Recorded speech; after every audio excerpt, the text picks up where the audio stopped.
Hello అండి అందరికీ. అందరూ ఎలా ఉన్నారు? బాగున్నారా? నేనైతే చాలా బాగున్నాను. మీరందరూ కూడా బాగుండాలని మనస్ఫూర్తిగా కోరుకుంటున్నాను. సో, అయితే ఈరోజు మన వీడియో ఏంటంటే, చిన్న చేపలు క్లీనింగ్ ఎలా చేస్తున్నారో చూపిద్దామని చెప్పేసి మీకు వీడియో తీశాను. ఇది యాక్చువల్లీ ఏంటంటే ఆహ్, కార్తీక మాసం బిఫోర్ తీసిన వీడియో అండి.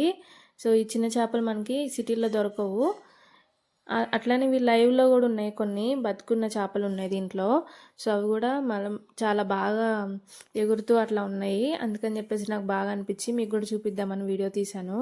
సో, దీంట్లో జలలు, ఇంకా పక్కిలు, అట్లనే మట్టగిడుసులు, ఇంకా కొరమేలు పిల్లలు ఇలాంటివున్నాయి. సో, అయితే ఒకసారి క్లీనింగ్ ప్రాసెస్ చూసేయండి. మా పిన్ని వాళ్ళు క్లీన్ జేస్తున్నారు. ఈ విధంగా బూడిదలో వేసేసి, బూడిద కానీ ఇసుక కానీ దాంట్లో వేసేసి నీట్గా అవి తలలు తోకలు అన్నీ తీసేసి క్లీన్ చేసుకుంటారు.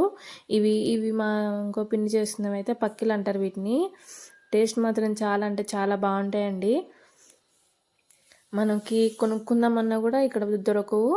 దట్టు విలేజ్లో కూడా దొరికేది ఒక్క సీజన్లోనే. సో, నవంబర్ నుంచి డిసెంబర్ ఆఖరి వరకు దొరుకుతాయి. తర్వాత మనం కావాలన్నా కూడా దొరకవు. ఇవేంటంటే మామూలులో పడతాయి. మామూలు అంటే కాలువల దగ్గర పెడతారు. ఈ ఫిషెస్ అన్నీ కాలువలో ఉన్నాయని దాంట్లోకి వచ్చి దాంట్లో చిక్కుకుంటాయి అన్నమాట. దీంట్లో కొన్ని అయితే మా పిల్లలు పట్టుకొచ్చారు. ఇవన్నీ మా పిల్లలు పట్టుకొని వచ్చారు గాలాలు వేసి. చూడండి అవి ఇంకా బతుకున్నాయి, ఎలా ఎగురుతున్నాయో చూడండి. నాకైతే చాలా అంటే చాలా మంచిగా అనిపించింది లైవ్ ఫిష్ చూడడానికి. మేము చిన్నగా ఉన్నప్పుడు కూడా మేము కూడా అప్పుడు ఇంకా ఎక్కువ ఉండేయండి, పంట పొలాల్లో ఎక్కువ ఉంటుండే. అప్పుడు మేము మా అమ్మ వాళ్ళతో కలిసి వెళ్ళినప్పుడు పంట పొలాల్లో చిన్న చిన్న పంట కాలువలు అని ఉండేవి. వాటిలో ఉంటే కూడా మేము పట్టుకునే వాళ్ళమి. ఇప్పుడు చూద్దామన్నా కూడా చాలా అరుదైపోయినాయండి. ఇవన్నీ కొరమేలు పిల్లలు. సో, క్లీనింగ్ అయితే ఇట్లా చేస్తారు. ఇదైతే రొయ్య అండి. నేను ఇంతవరకు అయితే లైవ్గా ఉన్నది అసలు రొయ్యను చూడలేదు. అసలు అది ఎలా నడుస్తుందో కూడా తెలీదు. దీంట్లోని 1, 2 ఉంటే మా పిన్ని సరదాగా తీసి కింద వేస్తే అది భలే చకచకా నడుచుకుంటూ వెళ్ళిపోతుంది. చూడండి ఇవి మట్టగిడుసులు కూడా ఎట్లా ఎగురుతున్నాయో. నాకైతే చాలా మంచిగా అనిపించింది. ఎందుకంటే చాలా సంవత్సరాలు అయిపోయింది వీటిని చూడక నేను. సిటీలో ఉన్నప్పుడు మనకి ఇవన్నీ దొరకవు, చూడాలన్నా కూడా కనిపించవు. అది చూడండి సరసరా వెళ్ళిపోతుందండి. రొయ్య కూడా అంతే.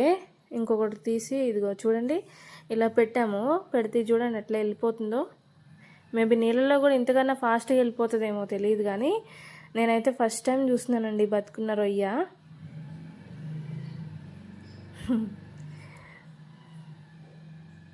ఇలాంటివి చూడాలంటే చాలా అరుదైపోతున్నాయి ఇప్పుడు. మనకి ఇక్కడ అయితే అన్ని ఐస్లో పెట్టినవి దొరుకుతాయండి. ఎంత బాగా నడుస్తుందో చూడండి రోడ్డు మీద కూడా అది. ఓకేనా? నా వీడియో నచ్చితే లైక్ చేయండి, షేర్ చేయండి, నా ఛానల్కి లైక్ చేయండి, షేర్ చేయండి, సబ్స్క్రైబ్ చేసుకోండి. ప్లీజ్ సపోర్ట్ చేయండి. ఇంకా మంచి మంచి వీడియోస్తో మేము ముందుకు వస్తాను. ఓకేనా? చాలా థ్యాంక్ యూ సో మచ్ అండి.